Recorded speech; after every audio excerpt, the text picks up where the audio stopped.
جس کو امام بخاری نے اپنی صحیح بخاری میں نقل فرمایا، اور بخاری شریف کی جو دیگر شروحات ہیں ان میں بھی اس کی جو ہے وہ تفصیل کے ساتھ اس واقعے کو ذکر کیا گیا۔ میرے آقا صلی اللہ علیہ وسلم کے جان نثار صحابی حضرت ابو ذر غفاری رضی اللہ تعالیٰ عنہ آپ کا یہ واقعہ ہے۔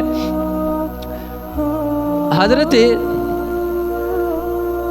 معرور بن سوید فرماتے ہیں کہ ایک مرتبہ مجھے صحابی رسول یعنی حضرت ابو ذر غفاری رضی اللہ تعالیٰ عنہ آپ سے ملاقات کا شرف حاصل ہوا۔ جب آپ سے میری ملاقات ہوئی تو آپ فرماتے ہیں کہ اس حالت میں میری آپ سے ملاقات ہوئی کہ آپ نے اپنے جسم پر جو خوبصورت لباس پہنا ہوا تھا، آپ کے ساتھ ایک غلام بھی، آپ کا خادم بھی موجود تھا۔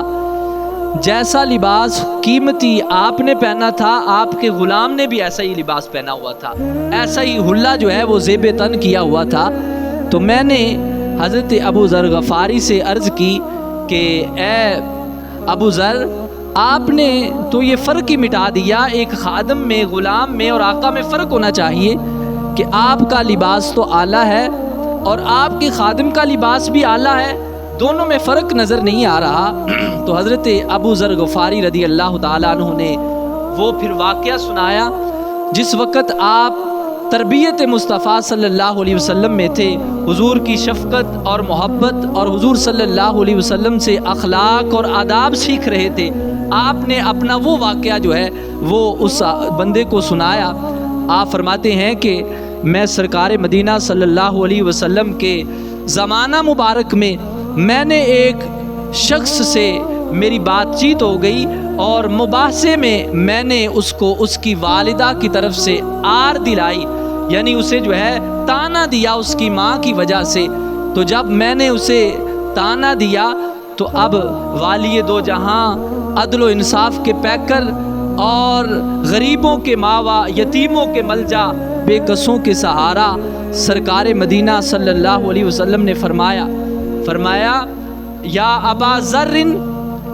انکا امرأ فیکا جاہلیہ، فرمایا اے ابو ذر، تم نے اسلام کی روشنی پائی ہے، اسلام کا نور تمہیں ملا ہے، تم نے اسلام کو قبول کیا ہے اور اتنا اعلیٰ جو ہے تمہیں اللہ تبارک و تعالیٰ نے دین اسلام دیا ہے، اس کے باوجود تمہارے اندر جو ہے ابھی جاہلیت کے کچھ اثرات باقی ہیں کہ تم جو ہے ایک بندے کو اس کی ماں کی وجہ سے تانا دے رہے ہو۔ اور پھر سرکار مدینہ صلی اللہ علیہ وسلم نے فرمایا ابو ذر، یہ تمہارے بھائی ہیں، جو خادم ہیں، غلام ہیں، یہ تمہارے بھائی ہیں۔ اور پھر فرمایا تحت یدی ہی، اللہ رب کائنات نے تمہارے ہاتھ میں دے دیا ہے ان کو کہ تم ان سے کام کاج لیتے ہو۔ اور پھر سرکار مدینہ صلی اللہ علیہ وسلم نے ایک ضابطہ بیان فرمایا۔ حضور فرمانے لگے، فرمایا سنو، فل یطعمہ مما یاکل، فرمایا جو تم کھاتے ہو، فرمایا وہی ان کو کھلانا ہے۔ اب یہ نہیں کہ تم اعلیٰ قسم کے کھانے کھاؤ اور تمہارا خادم، تمہارا غلام جو ہے وہ قریب دیکھتا ہوا بلکتا رہے اور تڑپتا رہے کہ کاش یہ نعمتیں اللہ مجھے بھی دیتا، میرے پاس بھی مال ہوتا اور میں بھی یہ نعمتیں کھاتا، اور یہ تمہارا خادم تمہارے پاس کھڑا ہو کے پریشان رہے۔ فرمایا ایسا نہیں ہونا چاہیے، جیسا کھانا تم کھاؤ اپنے خادم کو بھی ایسا کھانا کھلاؤ۔ اور پھر فرمایا وَلْيُلْبِسْهُ مِمَّا يَلْبَسُ، فرمایا جیسا لباس تم پہنو، فرمایا اپنے خادموں کو بھی ایسا لباس ہی پہناؤ۔ عید پہ، شبرات پہ، شادی بیاہ کے موقع پہ تم اعلیٰ لباس پہن لو اور اپنے غلاموں کو، نوکروں کو، کام کرنے والوں کو تم ادنا لباس پہنا دو۔ فرمایا ایسا نہیں ہونا چاہیے،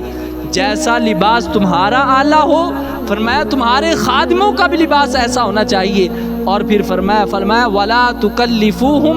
مِمَّا يَغْلِبُهُمْ فَإِن كَلَّفْتُمُوهُمْ فَأَعِينُوهُمْ، فرمایا اپنے غلاموں کو مشقت میں نہ ڈالو، ان کو ایسے بھاری کام نہ دو کہ جن کی وجہ سے تمہارے غلام جو ہے وہ مشقت میں پڑ جائیں اور پھر قربان جائیں رحمت دو عالم صلی اللہ علیہ وسلم پر۔